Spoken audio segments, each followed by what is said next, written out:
Assalamualaikum warahmatullahi wabarakatuh. Kembali lagi dalam video berbagi informasi seputar perangkat ajar dalam kurikulum Merdeka. Pada video kali ini kita akan kembali melanjutkan membahas bagaimana cara untuk menyusun modul ajar. Ingat kembali ya dalam proses perencanaan pembelajaran hingga kita bisa merancang pembelajaran.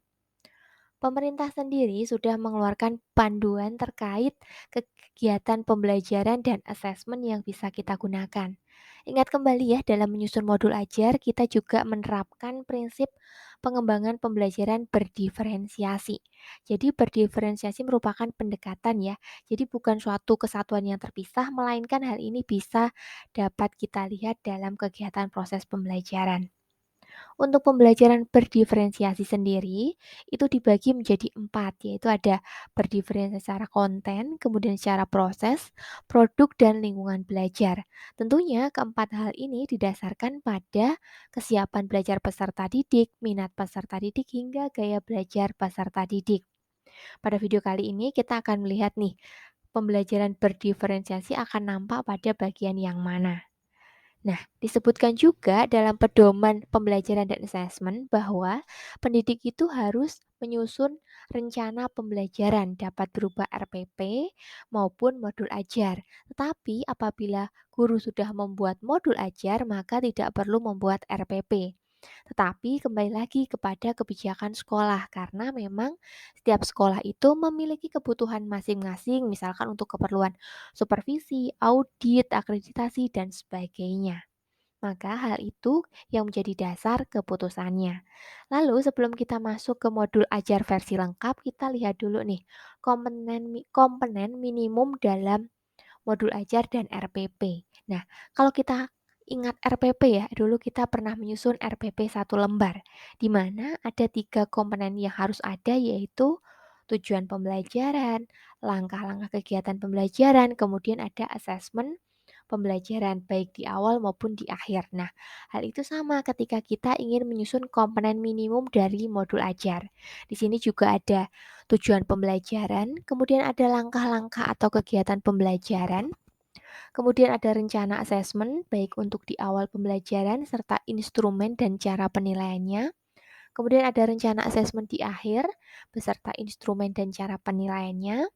Kemudian ada media pembelajaran yang digunakan termasuk misalkan bahan bacaan, lembar kegiatan, video, dan tautan situs web, dan lain sebagainya. Nah, mungkin di sini kita bisa soroti ya, untuk komponen minimum tetapi di sini lebih menekankan tentang instrumen dan cara penilaian yang digunakan dan harus dilampirkan sehingga ketika kita menggunakan dalam kegiatan pembelajaran itu lebih memudahkan kita. Selanjutnya, kita akan membahas mengenai modul ajar yang versi lengkap. Kalau versi lengkap itu ada 3 bagian ya, ada informasi umum, komponen inti, dan lampiran. Nah, dari ketiga komponen ini, silakan disesuaikan dengan kebutuhan masing-masing dari setiap peserta didik atau dari guru masing-masing. Karena di sini katakan bahwa pendidik itu memiliki keleluasaan untuk memilih dan memodifikasi untuk contoh-contoh modul ajar yang tersedia disesuaikan dengan konteks kebutuhan dan karakteristik peserta didik. Akan tetapi komponen-komponen utama yang harus ada itu tetap dicantumkan, tidak dihilangkan. Lalu, apa saja sih yang harus kita jabarkan dalam setiap komponen tersebut? Mari kita bahas. Nah, di sini, untuk komponen modul yang pertama, kita mulai dari informasi yang umum. Untuk informasi umum itu biasa ya ada nama, kemudian IP, jenjang SD, SMP, atau SMA, kemudian fasenya, kelas, materi pokok, alokasi waktu, dan jumlah pertemuan. Ini bisa dimodifikasi sesuai dengan kebutuhan. Kemudian lanjut yang kedua ada kompetensi awal. Nah, di sini itu kompetensi yang dimaksud adalah kompetensi yang dan konten materi yang sudah atau keterampilan yang sudah dikuasai oleh peserta didik sebelum mempelajari pada topik pada pertemuan ini. Jadi kompetensi awal yang wajib dikuasai oleh peserta didik. Nah, lanjut. Kemudian ada profil pelajar Pancasila atau P3 ya di sini. Silakan dipilih 2 atau lebih, tapi tidak harus 6 ya. Nah, di sini disesuaikan dengan topik pembelajaran. Nah, dari elemen yang kita cantumkan, kita itu bisa mengintegrasikan melalui beberapa misalkan dari materinya, pedagogik, kegiatan proyek, ataupun asesmennya. Misalkan, kalau saya mengambil salah satu profil pelajar Pancasila yaitu gotong royong. Nah, hal tersebut dapat saya amati langsung dalam kegiatan kelompok. Nah, hal itu juga menjadi penilaian. Nah, itu termasuk contohnya tidak secara terpisah tetapi menjadi satu kesatuan yang utuh. Lanjut, nah sarana dan prasarana. Untuk sarana itu lebih mengacu kepada alat dan bahan yang digunakan. Misalkan LCD, laptop, kemudian pointer, kemudian papan tulis. Nah, sedangkan untuk prasarana itu lebih ke arah materi dan sumber belajar yang digunakan dalam pembelajaran. Misalkan penggunaan PowerPoint, kemudian buku paket, referensi dari internet, artikel, dan lain sebagainya. Kemudian lanjut ke target peserta didik. Nah, ini untuk peserta didik bisa dibagi ya, ada peserta didik reguler dalam artian kita tidak peserta didiknya itu tidak mengalami kesulitan dalam belajar. Kemudian peserta didik dengan kesulitan belajar, misalkan gaya belajar yang terbatas hanya satu, kemudian memang kalau di sekolah satuan pendidikan yang luar biasa tentunya ada target peserta didik yang dikelompokkan seperti ini. Kemudian ada juga yang peserta didik untuk capaiannya tinggi, rendah, sedang itu juga dipertimbangkan dalam penyusunan modul ajar. Nah, selanjutnya untuk model pembelajaran yang digunakan. Nah, di sini bisa untuk pembelajarannya untuk tatap muka, daring, ataukah blended learning. Kemudian model pembelajaran yang dipilih di sini terkait tentang kegiatan belajar yang akan kita gunakan di kegiatan inti nanti. Silakan disesuaikan dengan topik pembelajaran. Misalkan kalau dalam kegiatan ekonomi, saya itu lebih cenderung menggunakan problem based learning karena memang kita terbiasa untuk memecahkan suatu masalah. Kemudian lanjut, nah setelah kita ada membahas informasi umum, yang kedua kita membahas komponen inti. Nah, kalau komponen inti ini terdiri dari yang pertama pasti ada tujuan pembelajaran. Dalam penyusunan tujuan pembelajaran ini kita lihat dari alur tujuan pembelajaran yang telah kita susun sebelumnya. Nah, dalam penyusunan tujuan pembelajaran perlu diperhatikan ya kompetensi dan lingkup materinya. Jadi ada beberapa hal yang memang harus dipertimbangkan. Jadi dalam perumusannya harus dipertimbangkan. Lalu ada pertanyaan, apakah modul ajar itu hanya digunakan untuk satu tujuan pembelajaran? Untuk idealnya memang seperti itu, tapi kembali lagi ke pendidiknya, bagaimana untuk membuat modul ajar yang memang bisa memudahkan untuk digunakan dalam pembelajaran. Karena sesuai perkataan tadi ya dikatakan bahwa pendidik itu memiliki keleluasaan untuk memodifikasi modul ajarnya. Nah, itu. Kemudian untuk kompetensi dalam tujuan pembelajaran sendiri itu mengacu pada taksonomi Bloom yang telah direvisi ya. Ada level 1 sampai dengan level 6. Nah, jadi untuk pemilihannya silakan diperhatikan untuk KKO-nya. Nah, sedangkan untuk lingkup materinya, itu kita sesuaikan juga ya dengan konsep yang harus kita capai dari tujuan pembelajaran dan lingkup materi yang ada di sekitar, sehingga apa yang kita ajarkan itu sesuai dengan konteks konteks pembelajaran yang akan diaplikasikan dalam kehidupan sehari-hari. Kemudian lanjut untuk bagian assessment. Nah, di sini assessment yang kita gunakan atau kita susun adalah assessment awal pembelajaran, asesmen formatif, dan asesmen sumatif. Nah, di sini sebelumnya kalau kita idealnya sebelum kita menyusun modul ajar, terlebih dahulu kita sudah melakukan asesmen yang namanya asesmen diagnostik. Dilakukan sebelum memasuki materi baru atau capaian pembelajaran baru.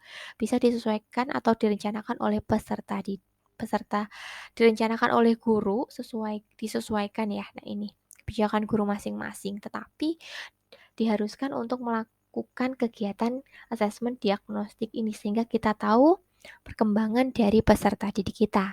Kemudian, nah asesmen di sini juga ada asesmen nanti di awal pembelajaran. Jadi sebelum kita melakukan kegiatan pembelajaran, kita biasanya melakukan apersepsi ya kalau dalam K13. Nah, ini sama. Ini asesmen awal pembelajaran misalkan dari terkait tentang materi yang sudah dipelajari, akan dipelajari dan memang terkait pertanyaan-pertanyaan yang harus dijawab peserta didik. Kemudian lanjut, nah di sini ada asesmen formatif. Itu biasanya dilakukan penilaian selama pembelajaran. Nah, kemudian pada akhir biasanya juga dilakukan asesmen sumatif. Sumatif ini bisa PTS ataupun PAPS maupun asesmen untuk akhir bab, seperti itu bisa dilaksanakan. Kemudian untuk asesmen sendiri juga bisa dilakukan dari sama ya pada K13, yaitu ada sikap, pengetahuan, dan kognitif pengetahuan dan keterampilannya. Nah, sikap sendiri ini mengacu ke profil pelajar Pancasila. Nah, dapat dilakukan dengan observasi, penilaian diri, penilaian teman sejawat, dan anekdot. Nah, di sini untuk keterampilan misalkan dari presentasi, drama, pemeran, hasil karya, jurnal, kemudian secara tertulis untuk pengetahuan bisa tes objektif. Nah, untuk tes objektif misalkan pilihan ganda itu disarankan memberikan jawaban itu lebih dari satu. Jadi itu bisa dikatakan pilihan ganda kompleks. Kemudian ada esai, kemudian ada isian, jawaban singkat, benar salah. Nah, itu. Kemudian ini ada bentuk-bentuk asesmen formatif dan sumatif. Jadi dalam kurikulum Merdeka ini untuk kegiatan sumatif itu tidak hanya PTS-PAS dengan kegiatan tes tertulis, tapi juga bisa melakukan asesmen dalam bentuk tidak tertulis, tentunya sesuai dengan kebijakan guru dari masing-masing. Misalkan ada kegiatan diskusi kelas, kemudian pembuatan suatu produk, presentasi, tes lisan, drama. Sedangkan untuk tertulis itu bisa melakukan kegiatan refleksi, esai, jurnal, poster, dan tes tulis lain. Seperti tadi ya, pilihan ganda kompleks, kuis, kemudian ada esai, benar salah, dan lain sebagainya. Ini contoh untuk kegiatan asesmen. Jadi kita kalau bicara asesmen itu bisa menggunakan beberapa pilihan seperti ini, baik itu dari rubrik, checklist, catatan anekdota, kemudian grafik perkembangan, kemudian juga ada teknik yang bisa kita gunakan dari observasi, penilaian kinerja, project, tes tertulis. Nah, lanjut ya, kita membahas komponen inti yaitu ada pemahaman bermakna. Kalau di sini terkait tentang informasi manfaat bagi peserta didik setelah mengikuti kegiatan pembelajaran ini. Silakan ditekankan untuk kebermanfaatan dalam kehidupan sehari-hari. Misalkan kalau kita belajar dalam ilmu ekonomi menyusun skala prioritas, berarti bisa saya tekankan dalam pemahaman bermakna, ini juga bisa bermanfaat bagi mereka ketika menyusun suatu kebutuhan berdasarkan skala prioritas maupun skala prioritas dalam penyusunan kegiatan aktivitas seperti itu. Kemudian lanjut untuk pertanyaan pematik. Nah, di sini bisa digunakan untuk memandu siswa untuk memperoleh pemahaman yang bermakna sesuai dengan tujuan pembelajaran, sehingga menumbuhkan rasa ingin tahu dan kemampuan berpikir kritis peserta didik. Kemudian lanjut ke kegiatan pembelajaran. Kegiatan pembelajaran sendiri itu terbagi jadi tiga ya, pendahuluan, inti, dan penutup. Untuk kegiatan intinya itu mengacu kepada sintaks model pembelajaran yang telah dipilih sebelumnya. Nah, selain itu dalam kegiatan pembelajaran disesuaikan juga dengan kebutuhan peserta didik, misalkan terkait tentang pemanfaatan IT dan lain sebagainya kita bisa memanfaatkannya dalam kegiatan pembelajaran. Selanjutnya, kita menyusun lampiran. Nah, di sini untuk lampirannya itu ada beberapa. Yang pertama ada lembar kerja peserta didik atau LKPD. Nah, biasanya itu merupakan instrumen yang digunakan untuk mengukur kemampuan dari peserta didik, baik dari itu sikap, keterampilan maupun pengetahuan. Kemudian ada yang kedua yaitu pengayaan dan remedial. Nah, ini diberikan bagi peserta didik yang memperoleh capaian pembelajaran lebih tinggi ataupun yang kurang. Nah, kalau ketika kita melakukan remedial itu terlebih dahulu kita tidak langsung memberikan remedial tetapi kita dilakukan kegiatan yang namanya pendampingan. Kita ditanya dulu terkait kesulitan belajar peserta didik apa, baru kita bisa melakukan kegiatan remedial. Jadi, kalau dalam K13 kita misalkan nih, kalau ada siswa yang belum mencapai KKM, maka kita lakukan kegiatan remedial langsung. Tetapi dalam kurikulum Merdeka itu sebelum melakukan kegiatan remedial itu terlebih dahulu kita melakukan kegiatan pendampingan atau bimbingan terkait untuk materi ataupun peserta didik yang memang belum mencapai capaian pembelajaran sehingga kita bisa menentukan remedial yang sesuai itu dilakukan oleh peserta didik. Nah, lanjut, setelah itu kita juga membahas mengenai bahan bacaan peserta didik maupun guru. Nah, di sini juga ada bisa berupa link website ataupun materi yang langsung dicantumkan dalam modul ajar. Kemudian ada glosarium berisi istilah-istilah sulit dalam pembelajaran, kemudian ada daftar pustaka. Nah, untuk daftar pustaka di sini, saran itu lebih baik dibiasakan menggunakan daftar pustaka ketika atau menggunakan format-format daftar pustaka untuk menulis kajian ilmiah. Karena kenapa?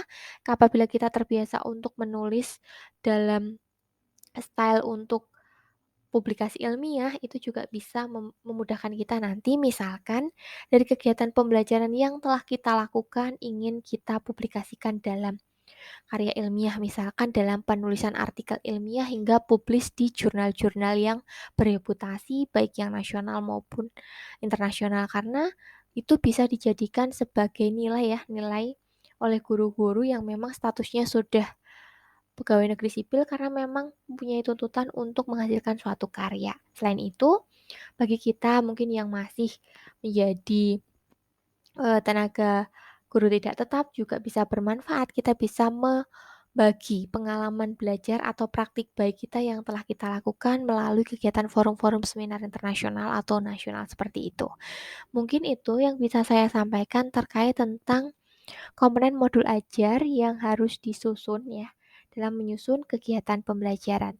Semoga bermanfaat. Bertemu pada video pembelajaran selanjutnya. Mungkin bagi Bapak Ibu yang ingin kita diskusi tentang topik yang lain bisa usul di kolom komentar. Kita akan mendiskusikan hal lain mengenai apa saja sih yang kita bahas mengenai di kurikulum Merdeka. Semoga bermanfaat. Sekian, wassalamualaikum warahmatullahi wabarakatuh.